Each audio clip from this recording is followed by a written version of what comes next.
Vamos a eliminar todo este código. Recuerda, todo este código siempre va a estar disponible en algo que se llama Code Snippets, que es un archivo HTML con todo el código que estoy poniendo aquí. Vamos a ver, por ejemplo, cómo crear un arreglo de objetos. Es posible, ya vimos cómo colocar, por ejemplo, en un objeto, colocar arreglos y colocar dentro de un objeto objetos. Ahora vamos a hacer una mezcla entre tener, por ejemplo, definido un arreglo y agregarle objetos. Entonces aquí vamos a usar una variable const autos igual a y usamos los corchetes para siempre definir un arreglo de esta forma. Siguiente es que creo mis llaves, entonces ya la primera posición del arreglo va a ser un objeto. Aquí puedo ponerle un modelo, es un modelo de auto. Por ejemplo, un Mustang. ¿Qué motor tiene? No tengo idea, pero vamos a poner aquí, por ejemplo, 6.0. Para poder agregar otro objeto, ponemos una coma, llaves de nuevo, y aquí voy a copiar para tener la misma estructura. Y este, por ejemplo, vamos a poner aquí Camaro. Tampoco tengo idea qué motor tenga, entonces aquí vamos a poner otro, nada más para variar. Y el otro un Challenger, no tengo idea tampoco qué motor tenga. Vamos a dejar de esta forma.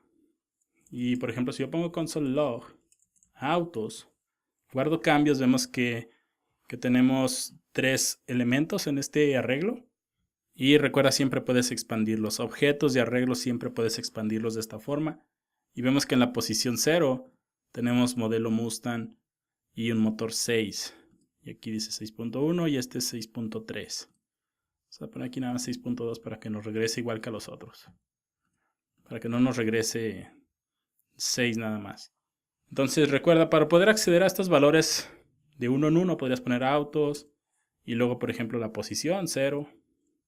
De hecho aquí no sería punto, sería, como es un arreglo, llaves 0 y luego el modelo. Y ya nos diría Mustang, ¿no? O sea, así como que estar escribiendo esto es complicado. Aún no lo hemos visto, pero por ejemplo para recorrer un tipo de un objeto de este tipo, un arreglo con objetos, podríamos usar algo que se llama un for. Un loop o una iteración es código que se repite hasta que una condición se cumpla. Entonces, si recuerdas cuando vimos los métodos de los arreglos y de los strings, igual puedes mandar, por ejemplo, autos y ponerle aquí punto length. Y puedes ver que tenemos 3. Entonces vamos a escribir un for que se va a recorrer 3 veces, 1, 2, 3, para imprimir estos 3 resultados. Entonces vamos a poner aquí for let. Usualmente así es como declaras un for. Agregas la palabra for, esta es de JavaScript. Let para iniciar el for, lo inicias en 0. Usualmente usamos la palabra i. En casi todos los lenguajes de programación vas a ver que un for lo definen de esta forma. El i va a ser de index o en la posición actual. Y menor que autos.length, para que nada más se recorra 3 veces, no se recorra 10 o 20 o 100 veces o nunca detenga. Va a llegar a las 3 iteraciones y se va a detener. Y después vamos incrementando en 1.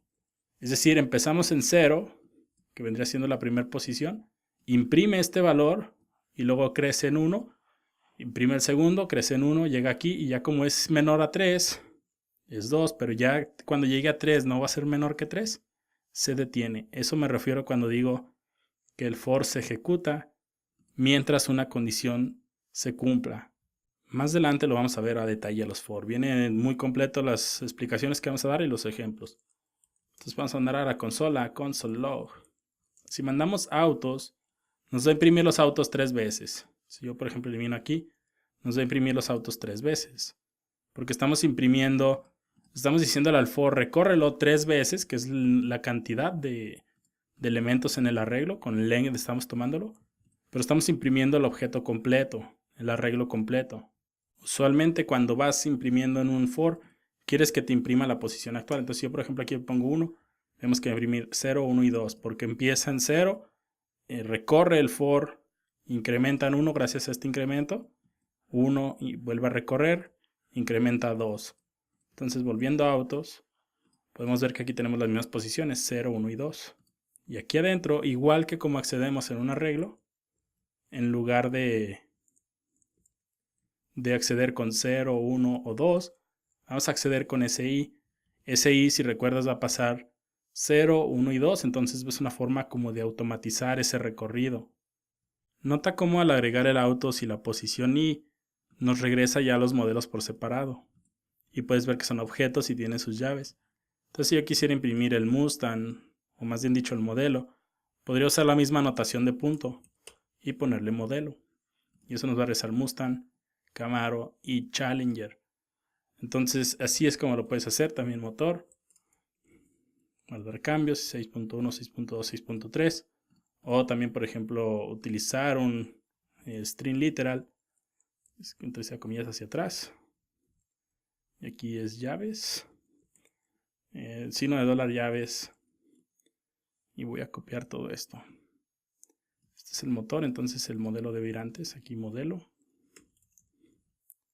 Y vemos que nos regresa Mustang 6.2, Camaro 6.1 y Challenger 6.3. Entonces puedes crear un objeto. Usualmente, dependiendo de la cantidad de datos, se almacenan en objetos o en arreglos. Y por lo normal se utiliza un for. Hay más ejemplos, más adelante lo estaremos viendo. For no es el único, existe algo que se llama el while, el do while, el for each y el for en JavaScript. Pero así es como imprimes los datos de un objeto en JavaScript. Para finalizar, lo último que quiero mostrarte es, si recuerdas, por ejemplo, vimos en el video antepasado, más bien, vimos que un arreglo no puede ser asignado directamente, pero sus valores sí cuando utiliza const. Lo mismo pasa con los objetos. También hay una gran confusión, porque mucha gente cree que porque ya lo pusiste como constante autos, sus valores no pueden ser modificados, pero sí pueden ser. Si por ejemplo mandamos a la consola autos y tenemos de esta forma, aquí por ejemplo podría poner yo autos en su posición 0, modelo, y ponerle aquí por ejemplo igual a, no sé, otro carro.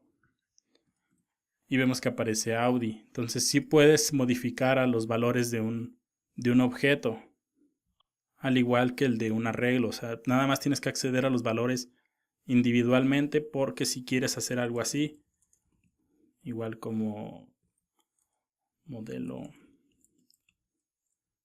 ya nada más aquí voy a poner auto y motor. Si lo pones de esta forma no te va a dejar porque ya está asignado. Esto cuando es const, cuando es let, no hay ningún problema. Y aquí por ejemplo aquí lo volví a declarar, nada más tendría que ser de esta forma. Puedes ver que aquí sí se puede reasignar. Si este fuera const, no se podría. Const nos diría que la constante no puede ser asignada. Sin embargo, los valores, accediendo a ellos de forma individual, sí pueden ser modificados. Eso es importante. Poco a poco nos vamos moviendo ya hacia la parte de los proyectos. Sin embargo, todavía faltan unas funciones y más bien temas como funciones, fechas, if y for, antes de comenzar a movernos hacia los proyectos. Así que todavía nos falta un poco más. Como digo, todo esto es parte de los fundamentos de JavaScript. Lo importante es conocerlos, saber qué es cada cosa, para después juntos unir todo esto en nuestros proyectos. Así que en el siguiente video vamos a ver qué son las funciones en JavaScript. Son demasiado importantes, así que vamos a ver algunos ejemplos de cómo crearlas, cómo mandarlas llamar, etc.